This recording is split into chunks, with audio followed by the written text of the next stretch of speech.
daripada mereka yang dilantik di gedung mewah ya, disumpah atas nama konstitusi negara, jadi pejabat, tapi maling dan korupsi uang rakyat juga. Itu terhina. Tapi kalian PMI nggak pernah korupsi uang negara, nggak pernah korupsi uang dana bansos, ya, nggak pernah korupsi dana untuk menara BTS, nggak pernah. Jadi kalian itu lebih hebat daripada pejabat yang korup dan yang korupsi, ya. Gua ini penyumbang negara. Para pejabat negara Benny Ramdhani itu bisa makan, terima gaji tiap bulan, dinikmati oleh anak istrinya itu dari gua. Itu dong yang ada dalam hati kalian. Ini Ibu Yani, Ibu ini nih pejabat yang gagah-gagahan di kantor ini, itu nggak bisa terima gaji kalau nggak disumbangin uang rakyat, termasuk uang gua. Kan gitu ya? Banggalah. Yang saya muliakan, saya banggakan para pekerja migran Indonesia. Saya kalau udah ketemu mereka itu pasti kadang speechless. Ya. Ada rasa bangga, juga haru. Ya. Mereka ini orang-orang hebat. Untuk mimpi masa depan mereka berani meninggalkan tanah air, kampung halaman, orang-orang tercinta gitu kan. Demi mimpi nih Pak, demi masa depan. Dan hebatnya mereka ini, mereka bekerja, mendapatkan penghasilan dari pekerjaan, dan sebagian dari hasil pekerjaan mereka sumbangkan untuk negara ini. Jadi layak, seperti Presiden Jokowi katakan, perintah pada saya Mas, selalu sebut mereka bahwa mereka itu pejuang keluarga dan pahlawan devisa bagi negara. Gambaran bagaimana anak-anak bangsa yang berangkat secara ilegal, tidak resmi. Apa resikonya? Mengalami kekerasan fisik, kekerasan seksual, gaji yang tidak dibayar, karena hanya janji yang tidak pernah diikat perjanjian kerja. Diputuskan hubungan kerja secara sepihak. Jadi mau-maunya majikan aja. Dijanjikan 2 tahun, tapi 3 bulan sudah dihentikan. Setelah itu diperjualbelikan dari majikan satu ke majikan yang lainnya. Kemudian eksploitasi waktu bekerja. Kalau resmi kan hanya 8 jam. Tapi kalau tidak resmi, dia bisa dieksploitasi sampai 20 jam. Bisa dibayangkan. Kemudian yang kerja di laut lepas, di atas kapal, mengalami kekerasan, jenazahnya tewas ya. Jenazahnya dilarungkan di tengah laut. Bisa dilihat di YouTube kita. Itu yang dialami oleh saudara-saudara kita yang berangkat tidak resmi. Tapi insya Allah, semua yang berangkat resmi, undang-undang sudah memerintahkan, dilindungi sebelum berangkat. Nah, sekarang sebelum berangkat nih, udah dalam perlindungan. Bahkan sejak dia terdaftar ya, di sistem kita. Sudah dalam perlindungan negara. Jadi waktu adik-adik sekalian mengikuti pelatihan, itu sudah dalam pengawasan kami. Kemudian perlindungan negara selama bekerja di luar negeri, ya, dan setelah kembali dalam perlindungan negara. Dan perlindungan negara itu diberikan dalam 3 hal: 1, perlindungan ekonomi, perlindungan sosial, dan perlindungan hukum. Jadi tidak perlu takut. Termasuk mendapatkan asuransi atas berbagai eksploitasi, kekejaman yang banyak dilakukan oleh para aparat negara.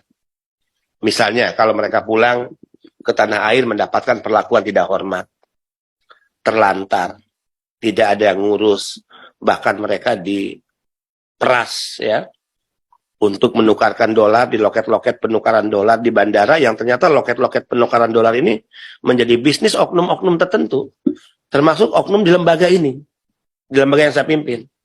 Ya, saya udah punya datanya. Walaupun saat itu bukan saya memimpin lembaga ini. Digiring untuk naik bus, naik kendaraan roda 4 dengan harga yang mahal. Ya, yang itu juga menjadi bisnis oknum-oknum tertentu, termasuk oknum di BP2MI. Lembaga dulu. Kalau dolar tadi, 1 dolar 13.000 hanya dibayar 10.000. Selisihnya 3.000. Ini kan kejahatan-kejahatan yang dulu sering terjadi. Selalu ada penghinaan, selalu ada cara-cara merendahkan martabat pekerja kita. Presiden marah melihat situasi ini. Ingat Mas, mereka itu pahlawan. Setiap penyelenggara negara di Republik ini itu bisa menerima gaji itu karena uang rakyat. Bisa menerima fasilitas mobil dinas, rumah dinas itu dari rakyat, termasuk dari para pekerja migran. Karena dulu kita itu dirusak oleh oknum-oknum penyelenggara negara sendiri yang merawat mindset yang keliru, bahkan destruktif. Misalnya, kalau memandang PMI atau dulu TKI itu memandang sebagai orang rendahan. Ya, pekerja-pekerja rendahan. Orang-orang yang dianggap sebagai sumber masalah bagi negara.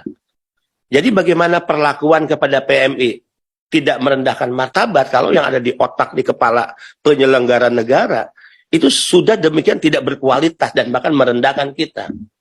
Jadi mindset akan berwujud pada tindakan, kan gitu ya.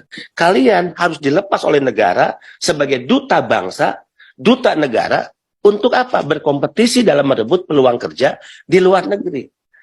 Anda tidak hanya bersaing dengan teman-teman Anda di Indonesia loh. Tapi Anda juga bersaing dengan negara-negara yang ingin merebut sektor sebagai perawat di Singapura. Dan Anda mengalahkan mereka yang tidak bisa berangkat dari negara-negara lain. Pasti yang bersaing dengan Anda untuk masuk Singapura, pasti ada Filipina, pasti ada ada Nepal, pasti ada Bangladesh, pasti ada India. Bersaing. Dan Anda adalah pemenang. Pemenang ya di antara kawan-kawan Anda yang belum mendapatkan kesempatan dan menjadi pemenang dengan negara-negara lain yang juga ingin bekerja di Singapura sebagai perawat. Nah, hebatnya apa? Saya belum tentu sehebat Anda nih, ya. Nah, pejabat-pejabat saya belum tentu sehebat kalian. Kalian nih hebat untuk masa depan, untuk mimpi berani nih tinggalkan tanah air, kampung halaman, orang tercinta ditinggalin gitu ya. Setelah dapat gaji, disumbangin sama negara. Nggak hebat gimana? Kalian tahu, sumbangan kalian PMI pada negara ini setiap tahun itu 159,6 triliun. Sumbangan devisa terbesar kedua setelah sektor migas. Ini yang nggak pernah dikampanyekan, ini yang nggak pernah diomongin oleh pejabat-pejabat di masa lalu, ini yang disembunyiin. Sekarang kita mulai buka, atas perintah presiden, buka. Agar para penyelenggara negara mindsetnya berubah, agar masyarakat juga dalam memandang PMI atau dulu sebut TKI berubah. Ya, karena kalau terminologi PMI atau dulu disebut TKI, terminologinya itu sederhana.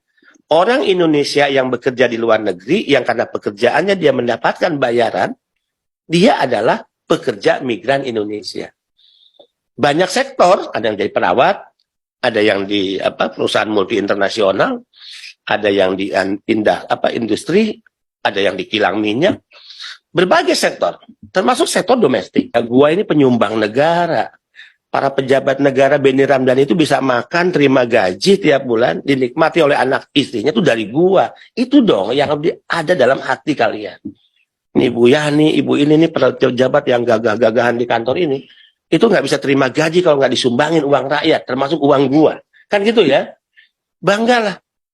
Daripada mereka yang dilantik di gedung mewah ya, disumpah atas nama konstitusi negara, jadi pejabat, tapi maling dan korupsi uang rakyat juga. Itu terhina.